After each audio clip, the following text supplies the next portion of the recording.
할렐루야. 지금은 6월 21일 금요일 아침 묵상 시간입니다. 오늘도 말씀으로 하루를 시작하는 모든 분들에게 하나님의 은혜가 가득하기를 소망합니다.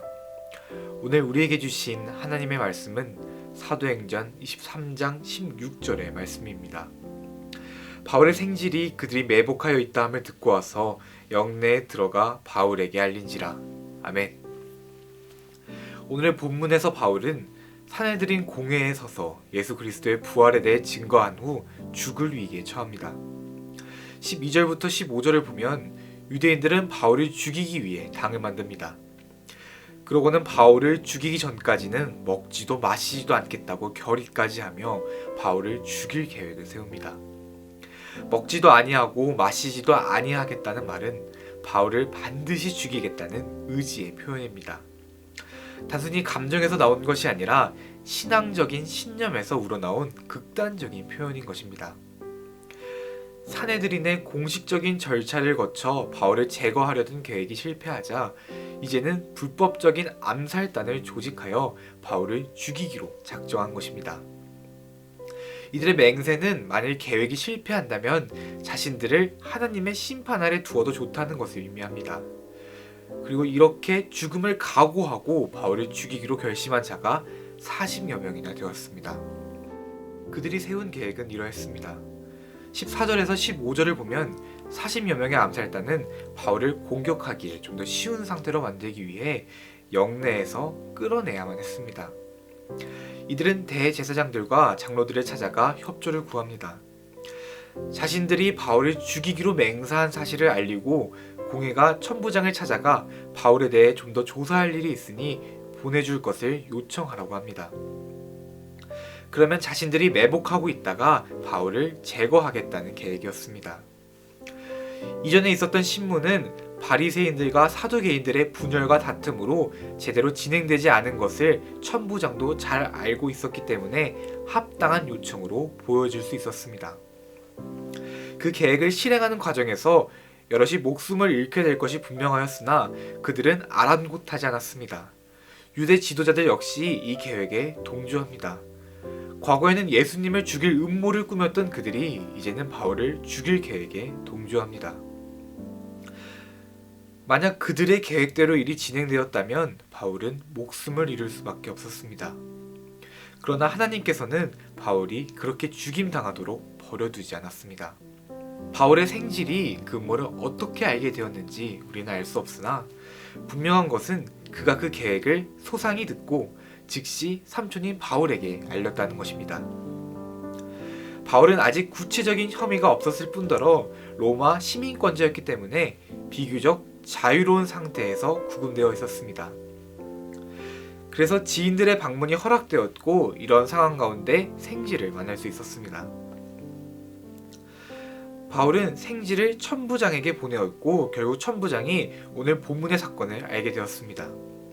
이 사실을 한 천부장은 바울을 보호하기 위해 즉각적인 조치를 취합니다.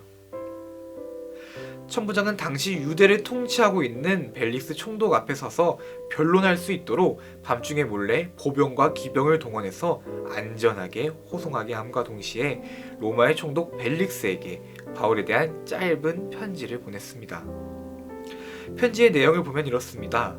지금 이 사람은 로마 시민인데 유대인들이 그를 죽이라고 하고 있습니다. 죽이려는 이유는 저들이 믿는 율법적 해석이 서로 다르다는 것 때문인데 제가 볼 때는 절대로 죽이거나 결박할 문제가 아니라는 것입니다. 그런데도 죽이려는 음모가 있다고 누가 알려줬기로 최고 재판장이신 당신께 보냅니다. 그리고 이 사람을 고발한 사람들도 당신께 보내니 최고 재판장인 당신의 판단에 맡긴다는 것이 편지의 내용이었습니다. 여기까지가 오늘의 본문의 내용입니다. 오늘 본문의 사건을 통해 우리는 하나님께서 그의 백성을 위해 어떻게 일하시는지를 알 수 있습니다. 바울을 죽이려는 계획은 치밀해 보이고 완벽해 보입니다. 이 계획이 그대로 진행된다면 바울은 분명히 죽임을 당할 수밖에 없었습니다. 그러나 옥에 있던 바울은 이 계획을 막을 방법은커녕 알 수조차 없는 상황이었습니다. 그런 바울을 도운 것은 베드로와 야고보와 같은 힘있는 사도들이 아니었고 혹은 예수님을 따르는 수만 명의 사람들도 아니었습니다. 바울을 도운 것은 아무도 주목하지 않았던 바울의 생질이었습니다. 만약 바울의 생질이 그들의 계획을 듣지 못했다면 바울은 아마 죽게 되었을 것입니다. 바울의 생질이 그들의 계획을 알게 된 것은 과연 우연이었을까요? 아니면 어쩌다가 한번 일어난 기적이었을까요? 아닙니다. 이것은 바울을 위해 일하시는 하나님의 역사하심이었습니다. 하나님께서는 아무도 주목하지 않았던 바울의 생질을 암살단이 머무는 곳에 머물게 하셨고 그 생질은 훌륭하게 하나님이 원하시는 일들을 감당하였습니다. 그리고 천부장을 세워서 바울을 위해서 완벽하게 보호하게 하였습니다. 하나님께서는 언제나 그분의 백성되고 자녀된 우리를 위해 일하시고 계십니다. 그리고 그 일하심은 때로는 전혀 생각하지도 못했던 방법일 때가 있습니다.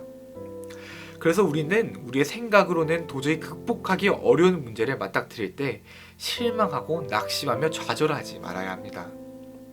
우리의 생각과 하나님의 생각은 다를 수 있습니다. 도무지 이해할 수 없는 방법으로 우리를 이끌어 가실 수 있다는 것입니다. 우리가 할 수 있는 모든 방법이 막히고 앞뒤가 꽉 막힌 답답하고 막막한 그 순간에도 하나님께서는 우리가 전혀 생각하지도 못한 방법으로 우리를 도우시고 승리하게 하실 것입니다. 우리를 위해 일하시는 그런 주님을 신뢰할 수 있는 저와 여러분이 되기를 바랍니다. 언제나 우리를 지키시는 주님을 의지하며 오늘도 담대히 하루를 살아가는 신내교회 성도 여러분이 되시기를 간절히 소망합니다. 기도하겠습니다. 하늘에 계신 우리 아버지여, 이름이 거룩히 여김을 받으시오며 나라가 임하시오며 뜻이 하늘에서 이루어진 것 같이 땅에서도 이루어지이다. 오늘 우리에게 일용할 양식을 주시옵고 우리가 우리에게 죄 지은 자를 사하여 준 것 같이 우리 죄를 사하여 주시옵고 우리를 시험에 들게 하지 마시옵고 다만 악에서 구하시옵소서. 나라와 권세와 영광이 아버지께 영원히 있사옵나이다.